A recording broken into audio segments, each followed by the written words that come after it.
یہ گانے بجانا، رات رات پر کسی کو سونے نہ دینا، یہ ہے اسلام، یہ تمہارا عقیدہ ہے، یہ تمہارا اسلام ہے؟ یہ کون سی محبت کی بات کرتے ہو؟ حیرت کی بات ہے۔ انہوں نے یہ درخت لگایا بدعت کا، اب یہ تناور درخت بن چکا ہے، اب اس کو کاٹ نہیں سکتے، یہ دور سے کھڑے تماشا دیکھ رہے ہیں۔ ان کے علماء بھی اگر ان کو روکیں تو یہ لوگ ان کو اوپر بھی فتوا لگا دیں کہ تم گستاخ رسول ہیں، اب یہ کھڑے ہو کر کے تماشا دیکھ رہے ہیں۔ ان کے ہاتھ سے معاملہ نکل چکا ہے۔ سیرت النبی کے جلسے ہوں کوئی نظر نہیں آتا، سیرت النبی پر سینکڑوں کتابیں ہیں، کوئی پڑھنے کے لیے تیار نہیں ہوتا، اور نہ کوئی ان کا مولوی بولتا ہے کہ سیرت کی یہ کتابیں پڑھو، نبی کریم صلی اللہ علیہ وسلم کی سیرت مبارک ہے، یہ پہلو تمہارے نگاہوں کے سامنے آئے، کوئی پڑھنے کے لیے تیار نہیں۔ سیرت النبی کو کوئی پروگرام ہو، نوجوان وہاں نظر نہیں آئے، یہاں تو بچوں تک کو وہ ڈنڈا دے کر کے جھنڈا دے کر کے لگا دیا جاتا ہے، چلو بچوں تک کو لگا دیا گیا، بتا دیا گیا کہ محبت کا یہ طریقہ ہے، یہ طریقہ ہے۔ سیرت النبی کے جلسوں میں تم نہیں ملتے ہو، سیرت النبی کی کتابوں کا مطالعہ تم سے نہیں ہوتا، اور یہ جو تم طریقہ اختیار کیے ہوئے یہ دین نہیں، یہ شریعت انٹرٹینمنٹ۔ اور عجیب بات تو یہ ہے، آپ نے غور کیا اس آیت کریمہ کو جو میں نے ٹکڑا پڑھا ہے، قرآن حکیم آپ پڑھتے ہی نہیں ہوتا، تدبر نہیں کرتے، میں تو قرآن حکیم کی تفسیر کے طالب علم۔ دیکھیں اس سے پہلے کیا ہے، وَلَا تَتَّبِعْ أَهْوَاءَهُمْ عَمَّا جَاءَكَ مِنَ الْحَقِّ لِكُلٍّ جَعَلْنَا مِنْكُمْ شِرْعَةً وَمِنْهَاجًا۔ تو لِكُلٍّ جَعَلْنَا مِنْكُمْ شِرْعَةً وَمِنْهَاجًا سے پہلے جو ٹکڑا ہے وہ یہ ہے، وَلَا تَتَّبِعْ أَهْوَاءَهُمْ عَمَّا جَاءَكَ مِنَ الْحَقِّ، اے ہمارے حبیب تمہارے پاس حق آ جانے کے بعد ان کی خواہشات کی اتباع نہ کرو۔ پتہ یہ چلا کہ جو شرع اور منہاج سے ہٹتا ہے وہ فقط اتباع احوا میں مبتلا ہے، خواہشات کی پیروی کر رہا ہے۔ اس کا مطلب یہ ہے کہ شرع اور منہاج سے جو ہٹا وہ خواہشات کی اتباع میں پڑ گیا، جو کچھ کرے گا وہ خواہشات کی اتباع ہوگی۔ یہ ہے اس ٹکڑے کا رب پہلے ٹکڑے سے، وَلَا تَتَّبِعْ أَهْوَاءَهُمْ عَمَّا جَاءَكَ مِنَ الْحَقِّ لِكُلٍّ جَعَلْنَا مِنْكُمْ شِرْعَةً وَمِنْهَاجًا، شرع اور منہاج سے جو ہٹا، مَا تَفْعَلُ وَكَيْفَ تَفْعَلُ سے جو ہٹا، وہ جو سمجھ میں آئے کرے وہ بتایا گیا ہے۔ وَلَا تَتَّبِعْ أَهْوَاءَهُمْ عَمَّا، یہ قرآن حکیم کے بیان کرنے کا اسلوب ہے، یہ طریقہ ہے سیدھا حصہ ہے۔ جب کسی چیز کا رد کرتا ہے تو یہ انداز ہوتا ہے اس کے رد کرنے کا۔ شرم نہیں ہے کہ اس دن کو کیا ہوا تھا؟ نبی کریم صلی اللہ علیہ وسلم کی یوم پیدائش میں اختلاف ہے، کوئی کہتا ہے 12، کوئی کہتا ہے 9 ہے، اور راجے یہی ہے کہ 9 کی آپ کی پیدائش، کوئی کہتا ہے 8، ان کے ہاں بھی 8 تاریخ میں 8 ربیع الاول کو آپ کی پیدائش، بعض کہتے ہیں 9 ربیع الاول کی پیدائش، ان کی 12، تو ٹھیک ہے تم کہتے ہو 12 ربیع الاول کو آپ کی پیدائش، لیکن اس میں کوئی اختلاف نہیں کہ 12 ربیع الاول کو آپ کی وفات ہوئی۔ سوال یہ ہے کہ مان لیتے ہیں کہ 12 ربیع الاول کو آپ کا انتقال ہوا اور 12 ربیع الاول آپ کا یوم پیدائش ہے، سوال یہ کہ اس دن کو کیا منا رہے ہو؟ یوم وفات منا رہے ہو یا یوم پیدائش؟ سوال کا جواب دو، سوال کا جواب دو، کیا منا رہے ہو تم؟ یہ تو متعین ہے کہ یہ دن نبی کریم صلی اللہ علیہ وسلم کی وفات کا دن ہے۔ اختلاف اس میں ہے کہ پیدائش کس تاریخ کو ہوئی، 9 کو، 8 کو، 12 کو، اختلاف ہے، لیکن یوم وفات کے اوپر کوئی اختلاف نہیں ہے، یعنی آپ کا انتقال، آپ کی وفات 12 ربیع الاول ہی کو ہوئی ہے۔ چلو مان لیتے ہیں کہ آپ کی پیدائش 8 کو نہیں ہوئی، 9 کو نہیں ہوئی، بلکہ 12 ہی کو ہوئی۔ سوال یہ ہے کہ اس دن یہ جو تم کچھ کر رہے ہو، یہ کرنا تم کو زیب دیتا ہے؟ ایک مسلمان کو زیب دیتا ہے؟ ایک مسلمان کو یہ زیب دیتا ہے؟ فاطمہ سے پوچھو گے؟ چلیے فاطمہ سے پوچھتے ہیں، سیدہ سے، حدیث کس طرح؟ وعن انس رضی اللہ تعالی عنہ قال لما تقل النبی صلی اللہ علیہ وسلم جعل يتغشى فقالت فاطمہ رضی اللہ تعالی عنہ واکر بابا، فقال لها ليس على أبيك كرب بعد اليوم، فلما مات قالت يا أبتاه أجاب ربا دعاه، يا أبتاه من جنة الفردوس مأواه، یا ابتا الی جبریل ننا فلما دفن قالت یا انس اطابت انفسکم ان تحسوا علی رسول اللہ صلی اللہ علیہ وسلم تراب. رواہ البخاری کی کتاب المغازی.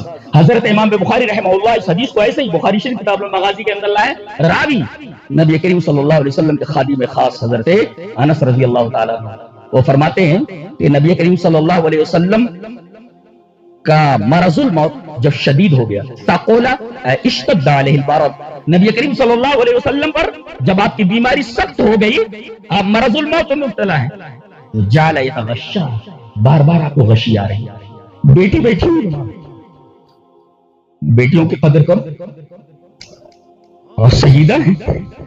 نبی کریم صلی اللہ علیہ وسلم نے فرمایا میری جگر کا ٹکڑا ہے. اب باپ کو تکلیف ہو رہی ہے تو جگر کے ٹکڑے کو تکلیف ہونے والی. نبی کریم صلی اللہ علیہ وسلم کی غشی بار بار دیکھ کر کے پریشان ہو جا رہی ہے بیٹی. کہتی تھی واہ کر بابا, ہائے میری باپ کی تکلیف, ہائے میرے ابا کی تکلیف. جگر کا ٹکڑا ایسے نہیں ہوتا, جگر کا ٹکڑا ایسے باپ کے اوپر جو تکلیف گزر رہی ہے حضرت فاطمہ اپنے دل پر محسوس کر رہی ہے, کیونکہ جگر کا ٹکڑا ہے نا. ہمیں ناصبی کہتے ہیں. سیدہ سے محبت کرنے والے, حضرت حسن حسین سے محبت کرنے والے ہم سے زیادہ کون ہو سکتا ہے جی؟ اہل حدیثوں سے زیادہ کون سے زیادہ محبت کرنے والا ہو سکتا ہے؟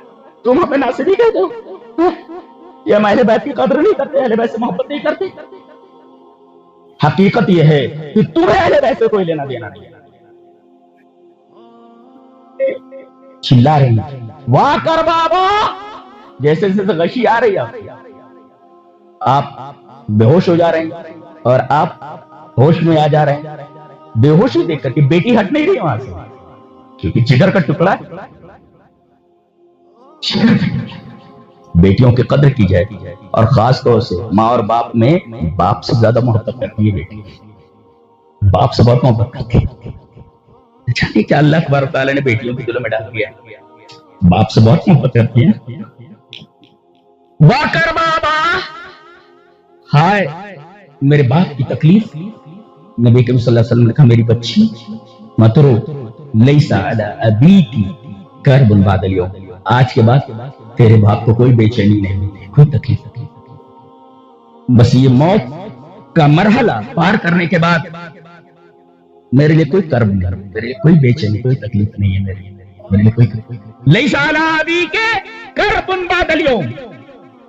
بتائیے بیٹی پریشان ہو رہی ہے, باپ جو مرض الموت میں مبتلا ہے اپنی بیٹی کی بے چینی دیکھ کر تسلی دے رہا ہے. اللہ, یہ جگر کا ٹکڑا ہے. فلما دفن, جب آپ کو دفن کر دیا گیا, جب آپ کا انتقال ہو گیا غشی کے بعد, کہنے لگی یا بتا, ہائے ابو, عجاب ربن تا, رب نے آپ کو بلایا آپ چلے گئے. عجاب ربن تا, رب نے بلایا اور آپ چلے گئے. یا بتا من جنت الفردوس ماوا, ہائے ابو جن کا ٹھکانہ جنت الفردوس ہے.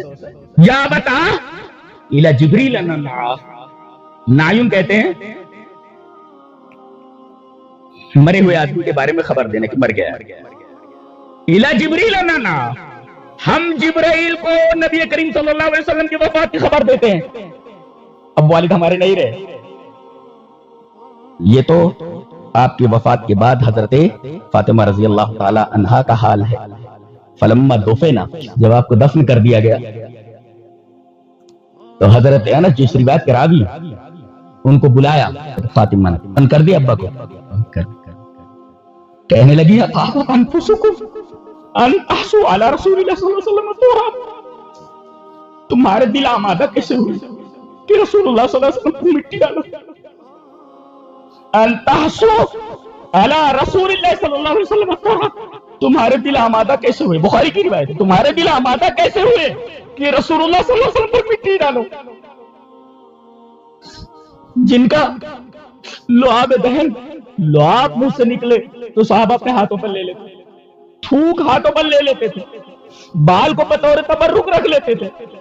اب وہی ذات ایک قبر میں ہے, اور لوگ اسی ذات کے اوپر مٹی ڈال رہے ہیں. حضرت فاطمہ پوچھ رہی ہے تمہارے دل آمادہ کیسے ہوئے کہ تم رسول اللہ صلی اللہ علیہ وسلم پر مٹی ڈالو.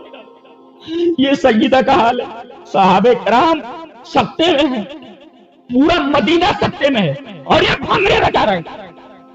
کچھ سمجھائے کون کہ تم جس راستے پر چل رہے ہو وہ نبی کی محبت کا راستہ نہیں ہے, وہ شیطان کا راستہ ہے. شیطان سے محبت کا راستہ ہے, یہ نبی سے محبت کا راستہ نہیں. فاطمہ تڑپے اور تم بھنگڑے ڈالو, تم بھنگڑے ڈالو, تمہیں شرم نہیں آتی؟ تم مسلمان ہو, مسلمان کے گھر میں پیدا ہو گئے مسلمان. ضرورت ہے کہ جمعیت ہے, مساجد, نوجوانوں کو مسجد میں لائیں, ان کے اوپر محنت کریں, انہیں بتائیں کہ عقیدہ کیا ہوتا ہے, اعمال کیا ہوتے ہیں, ان کو پہلے سمجھایا جائے. یہ سب عقیدہ اور اعمال سے پرے ہیں, یہ اسی وجہ سے غلط روٹ کے اوپر چلیں. اور کون ہے جو ان کو اس راستے کے اوپر لگا رہا ہے؟ اس آدمی کی تعریف کرنے والا کوئی نہیں ہے کہ یہ تم کیا کر رہے ہو.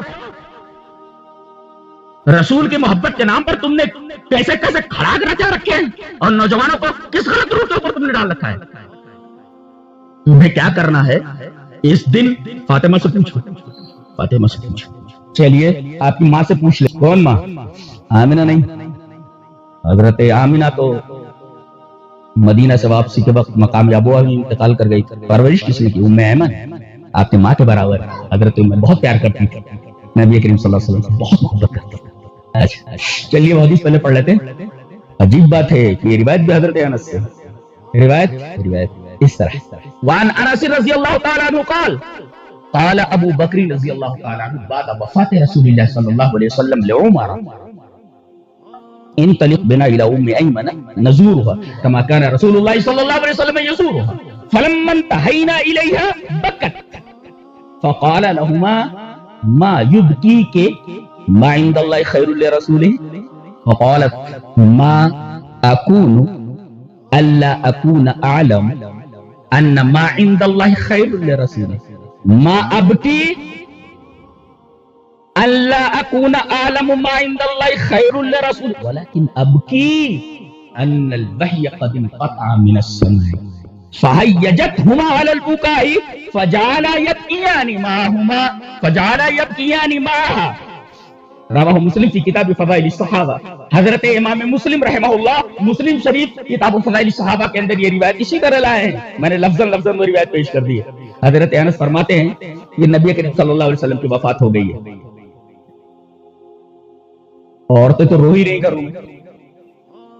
بتائیے چلا ام ایمن اب بھی رو رہی, ان کا رونا نہیں رک رہا, بہت رو رہی, ماں رو رہی, جس نے آپ کی حقیقی ماں کے بعد حقیقی ماں کی طرح پرورش کی. پتا چلا کہ ام ایمن رو رہی ہے, ان کا رونا نہیں رک رہا ہے, رو رہی ہے. تو حضرت ابو بکر نے حضرت عمر سے کہا, قال ابو بکر رضی اللہ تعالی عنہ بعد وفات رسول اللہ صلی اللہ علیہ وسلم لعمر, حضرت عمر سے کہا انطلق بنا الی ام ایمن, چلو حضرت ام ایمن کے پاس چلتے ہیں, نزورها, اور اب مل لیتے ہیں کما کان رسول اللہ صلی اللہ علیہ وسلم یزورها, جیسے رسول اللہ صلی اللہ علیہ وسلم برابر ان سے ملاقات کرتے رہتے. چلو مل لیتے ہیں. سنا ہے رو رہی ہے بہت زیادہ. پہنچے فلما انتهینا الیہا, کہتے ہیں جب حضرت ام ایمن کے پاس پہنچے تو بکت, دیکھا کہ رو رہی ہے. ان دونوں نے کہا, حضرت صدیق نے حضرت فاروق نے, ما یبکی, کیوں رو رہی ہیں آپ, کیوں رو رہی ہیں آپ؟ ما عند اللہ خیر لرسولہ, جی اللہ کے پاس رسول کے لیے جو نعمتیں ہیں کیا وہ دنیا کی تمام چیزوں سے بہتر نہیں؟ رسول تو چلے گئے اور اللہ نے آپ کے لیے جو نعمتیں تیار کر رکھی ہیں وہ نعمتیں بہتر نہیں ہے کیا؟ تو آپ یہاں سے چلے گئے بہتر جگہ پر, تو رو کیوں رہی ہے؟ کوئی بہتر جگہ پر پہنچ جائے تو خوش ہوا جاتا ہے, رویا نہیں جاتا, رویا نہیں جاتا, رویا نہیں جاتا. آپ رو رہی ہیں. کہنے لگی میں اس پر نہیں رو رہی ہوں کہ نبی کریم صلی اللہ علیہ وسلم اس دنیا سے چلے گئے, اور میں یہ بھی جانتی ہوں یہ اللہ کے پاس جو کچھ ہے ہمارے نبی کے لیے وہ یہاں سے کہیں بہتر ہے, میں اس پر رو رہی ہوں. کہہ رہی دیکھو یہ ایک عورت تھی, دیکھو اللہ اکبر, آج بڑی بڑی مفتیاں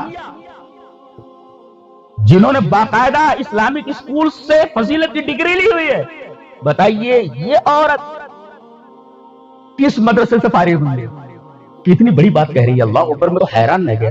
کیا کہہ رہی ہیں؟ میں اس پر نہیں رو رہی کہ رسول اللہ صلی اللہ علیہ وسلم کی وفات ہو گئی ہے، میں اس پر رو رہی ہوں ان الوحی قد انقطع من السماء، وحی کا سلسلہ آسمان سے زمین کے لیے کٹ گیا ہے. نہیں سمجھے؟ جب تک رسول تھے تب تک جبرائیل آتا تھا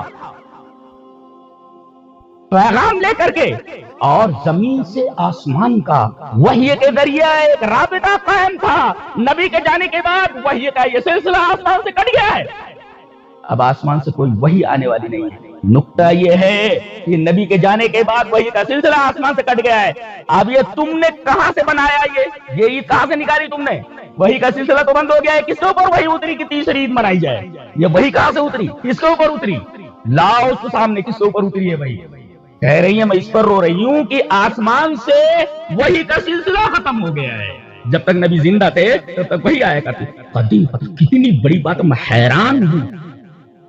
فلسفہ ہے، عجیب چیز ہے، میں تشریح نہیں کر سکتا اس جملے کی.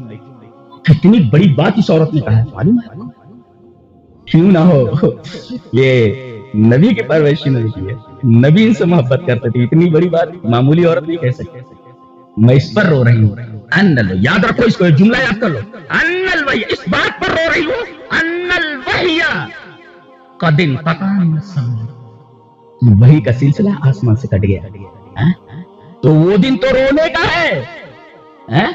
وہ بیٹی رو رہی ہے کہ باپ جا رہا ہے، باپ تکلیف میں مبتلا ہے، اور ماں رو رہی ہے کہ نبی کی وفات کے بعد آسمان سے وحی کا سلسلہ منقطع ہو گیا ہے. تو تم کو تو اس بات پر رونا چاہیے کہ نبی اسی دن اس دنیا سے چلے گئے، اور تم کو رونا چاہیے کہ اس دن آسمان سے وحی کا سلسلہ منقطع ہو گیا. تم بھنگڑے ڈال رہے ہو، تمہیں شرم نہیں آتی؟ تمہیں حیا نہیں آ رہی؟ یہ مسلمان کا طریقہ ہے، یہ تو صحابہ کا طریقہ تو ہے ہی، صحابہ کا طریقہ نہیں ہے. اور اوپر سے کہتا ہوں ہم لوگ وہابی. ایک نقطہ بتاؤں، بدعتیوں کی پہچان کیا ہوتی ہے؟ معرفت علوم الحدیث میں حاکم نے، امام حاکم نے ایک قول نقل کیا ہے، دیکھ کیا کہ ما من مبتدع الا وهو يبغض اهل الحديث، الا وهو يبغض اهل الحديث واذا ابتدع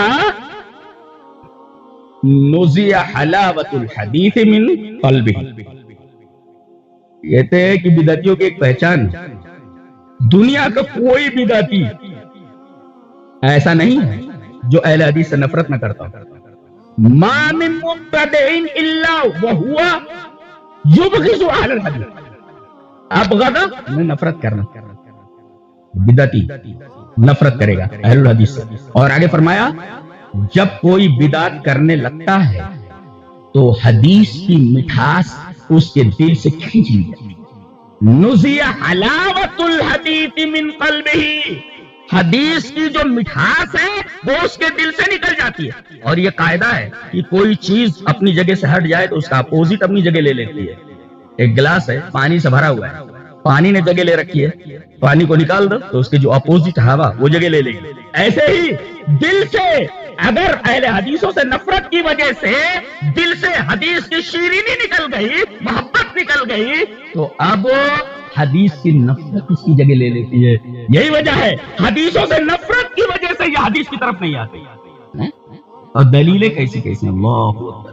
ان کو قرآن کی تفسیر معلوم کہتے ہیں، قرآن سے ثابت ہے. میں تو قرآن کا طالب ہوں، بسم اللہ کی بے سے لے کر والناس کے سین تک پڑھ گیا ہوں. کہیں تو مجھے دکھا نہیں، مین سے میلاد دکھی نہیں، کہیں تو دکھی نہیں. اسے پوچھا گیا آپ عید میلاد النبی کدھر ہے؟ عید میلاد النبی کا ثبوت دیجیے، عید میلاد النبی کہاں ہے؟ بولے سنیوں کی قسمت میں. یہ دلیل ہے، یہ دلیل ہے. سوال اداسما جواب ریشم. سوال کیا ہے اور جواب کیا ہے؟ کہتے ایک آیت میں، کون سی آیت ہے؟ ہم بھی تو دیکھیں کون سی آیت ہے. قل بفضل اللہ وبرحمتہ فَبِذَلِكَ فَلْيَفْرَحُوا، یہ اللہ کا فضل اور اس کی رحمت ہے، تو چاہیے کہ اس رحمت کے اوپر وہ خوش ہوں۔ ارے بھیا تمام تفاسیر میں یہ لکھا ہوا ہے کہ رحمت تقریباً 12 معنوں میں ہے۔ پورے قرآن میں رحمت کے کتنے معنی ہیں؟ انشاءاللہ پرسوں الرحمن الرحیم کے اوپر میری تفسیر ہے ہماری اسٹوڈیو سے، الحمدللہ پوری دنیا کے لوگ سن رہے ہیں، جڑے ہوئے ہیں، لاکھوں لوگ جڑے ہوئے ہیں الحمدللہ۔ تو ہم بتائیں گے اس میں کہ رحمت کے کتنے معنی ہیں۔ رحمت کا ایک معنی قرآن ہے، جی وہ قرآن یہاں برا ہے۔ قل بفضل اللہ وبرحمتہ، اللہ کے فضل اور اس کی رحمت یعنی قرآن حکیم۔ اس قرآن کو ملنے کے بعد آدمی اس قرآن کے اوپر جتنا خوش ہونا چاہے خوش ہو دے۔ یہاں قرآن مراد ہے، اسی وجہ سے کہا گیا الرحمن علم القرآن، رحمان نے قرآن سکھایا۔ یہ دیکھو گویا کہ تعلیم قرآن در حقیقت اللہ تبارک و تعالیٰ کے صفت رحمان کی رحمانیت کا ثمر ہے، اس کا نتیجہ ہے۔ یہ کتنی خطرناک چیز ہے، جیدات معلوم ہے کتنی خطرناک چیز ہے۔ چلیے حدیث دیکھ لیتے ہیں، حدیث اس طرح وعن انس رضی اللہ تعالیٰ عنہ قال قال رسول اللہ صلی اللہ علیہ وسلم ان اللہ حجب التوبۃ عن صاحب كل بدعۃ، رواہ طبرانی فی المعجم الاوسط۔ حضرت امام طبرانی رحمہ اللہ نے معجم الاوسط کے اندر یہ روایت نقل فرمائی حضرت انس سے۔ حضرت انس فرماتے ہیں کہ رسول اکرم صلی اللہ علیہ وسلم نے ارشاد فرمایا کہ اللہ تعالیٰ نے ہر بدعت کرنے والے سے توبہ کو چھپا لیا ہے۔ بدعتی کو توبہ نصیب نہیں ہوتی اگر بدعت سے توبہ نہ کرے تو۔ بدعت اگر بدعت میں وہ گھس گیا ہے اور بدعت کے اندر بڑی دور تک چلا گیا ہے، اسے توبہ کی توفیق نہیں ہوتی۔ یہ خطرناک بات ہے، یہ خطرناک بات ہے۔ اچھا توبہ کی توفیق نہ ہو، اندازہ لگائیے وہ آدمی کیسا ہوگا، اس آدمی کا کیا حال ہوگا۔ اور یہ اتنی خطرناک بات ہے، ایسی مسجد میں نماز نہیں پڑھتے تھے صاحب جی۔ چلیے وہ حدیث دیکھ لیتے ہیں۔ حدیث اس طرح وعن مجاہد قال كنت مع ابن عمر رضی اللہ تعالی عنہما فصوب رجل في الظهر بالعصر فقال اخرج بنا فإن هذه بدعة، رواه ابو داؤد في کتاب الصلاۃ۔ حضرت امام ابی داؤد رحمہ اللہ اس حدیث کو کتاب الصلاۃ کے اندر لائے ہیں، ابو داؤد شریف کے اندر۔ کہتے ہیں مجاہد کہ میں حضرت ابن عمر کے ساتھ ایک مسجد میں گئے، ظہر یا عصر رہا، فصوب رجل في الظهر بالعصر، ظہر یا عصر کی نماز رہی ہوگی، ہم لوگ پہنچے، اچانک مؤذن نے کیا کہا، ان کا ایک مطلب ہوتا ہے الصلاۃ خیر من النوم، حی علی الصلاۃ، ایسا، یا اس طریقے سے کہا جائے کہ بھئی نماز کے لیے آ جاؤ، جیسا ہم لوگ بولتے ہیں حی علی الصلاۃ بولو، یا کہا قد قامت الصلاۃ، نماز کھڑی ہو گئی ہے چلو آ جاؤ۔ ہاں کہ اذان اور اقامت کے درمیان یہ تم کہاں سے لائے، قد قامت الصلاۃ، یہ تصریف کہاں سے لائے، یہ تصریف کہاں سے، جبکہ اس بندے نے کیا کہا تھا، ایک سیدھی بات کہی تھی، ارے بھائی جماعت کا وقت ہو گیا ہے، قد قامت الصلاۃ اتنا کہا تھا اس نے۔ اذان کے بعد اقامت سے پہلے لوگوں کو متوجہ کرنے کے لیے اس نے اتنا کہا، کیا قد قامت الصلاۃ، ارے نماز کا ٹائم ہو گیا، جماعت کا ٹائم ہو گیا، نماز کھڑی ہونے۔ حضرت عبداللہ بن عمر نے کہا یہ کیا بول رہا ہے، یہ کیسے بولا، یہ قد قامت الصلاۃ نبی سے ثابت نہیں ہے، یہ اخرج بنا، چلو یہاں سے ہمیں نکالو، بدعت، یہ بہت بڑی بدعت۔ اللہ اتنی بات، وہ نماز اب یہاں رات بھر پڑھتے رہتے، تو مسجد میں کیا ہے پتا نہیں کیا کیا پڑھتے رہتے ہیں۔ اے لوگو، ارے بھائی شاہی دربار سے اعلان ہو چکا، تم آؤ یا نہ آؤ، اللہ محتاج ہے مسجد میں تمہارے آنے کا، بار بار تم اس کو پکار رہے ہو، یہ مسجد کی توہین نہیں ہے، اللہ کی توہین۔ ایک دفعہ آواز لگا دی گئی، تم آؤ یا باہر میں جاؤ، آنا ہو تو آؤ، اعلان کر دیا گیا، اللہ محتاج نہیں ہے تمہارا کہ تم اس کے گھر میں آؤ۔ اے لوگو، جماعت میں 5 منٹ باقی ہے، جماعت میں 10 منٹ باقی، کیا یہ مذاق، وہاں قد قامت الصلاۃ کے اوپر ایکشن لیا گیا اور کہا اس مسجد میں نماز نہیں پڑھوں گا، کیوں؟ اس نے کہہ دیا کہ قد قامت، کیسے کہا اس نے، کیسے کہا اس نے، یہ بدعت ہے، فإنہا بدعۃ، بظاہر ایسا لگتا ہے کہ یہ اچھا کام ہے، اور بدعت کہتے کس کو ہیں، جو کام بظاہر اچھا لگے، شریعت لگے، لیکن وہ شریعت ہوتی نہیں ہے۔ اسی وجہ سے امام شاطبی، اچھا ایک بات اور ہے، پہچان ہے، طریقہ ہے ایک بدعت کو پہچاننے کا، بتاتا ہوں۔ وقد حدثني ابن الماجشون انه سمع مالكا يقول من احدث في هذه الامه شيئا لم يكن عليه سلفها فقد زعم ان رسول الله صلى الله عليه وسلم خان الرساله، لان الله تعالى يقول اليوم اكملت لكم دينكم واتممت عليكم نعمتي ورضيت لكم الاسلام، فما لم يكن يومئذ دينا فلا یکون اليوم علیک اسم الشدید۔ ابن ماجشون کہتے ہیں کہ میں نے امام دار الہجرہ پہلی حدیث کی کتاب لکھنے والے حضرت امام مالک رحمہ اللہ کو یہ کہتے ہوئے سنا کہ جس آدمی نے اس امت میں کوئی ایسی چیز ایجاد کی جس پر سلف نہیں تھے، لم یکن علیہ سلفھا، جس پر سلف نہیں تھے، صحابہ نہیں تھے، تابعین نہیں تھے، تبع تابعین نہیں تھے، سلف لم یکن علیہ سلفھا، اس پر اور ایسی چیز کر رہا ہے، فقد زعم ان رسول اللہ صلی اللہ علیہ وسلم خان الرسالہ، اس کا یہ گمان ہے کہ رسول اللہ صلی اللہ علیہ وسلم نے دین کو پہچانے میں خیانت کی ہے۔ کتنا بڑا الزام ہے، رسول اللہ صلی اللہ علیہ وسلم کے بارے میں یہ کہہ رہے ہو کہ رسول اللہ صلی اللہ علیہ وسلم نے وہ خیر تم تک پہنچایا نہیں؟ اگر یہ خیر ہوتا تو رسول اللہ صلی اللہ علیہ وسلم بھول گئے تھے کیا؟ تو تمہارا گمان یہ ہے کہ رسول اللہ صلی اللہ علیہ وسلم نے خیانت کی ہے پیغام رسالت پہنچانے میں۔ اور آخر میں کہتے ہیں جو اس وقت دین نہیں تھا صحابہ و تابعین و تبع تابعین کے درمیان، فلا یکون اليوم دینا، آج بھی وہ دین نہیں ہو سکتا۔ تم نے دین کیسے بنا لیا؟ تم نے دین بنایا کیسے؟ اللہ تم پر رحم کرے۔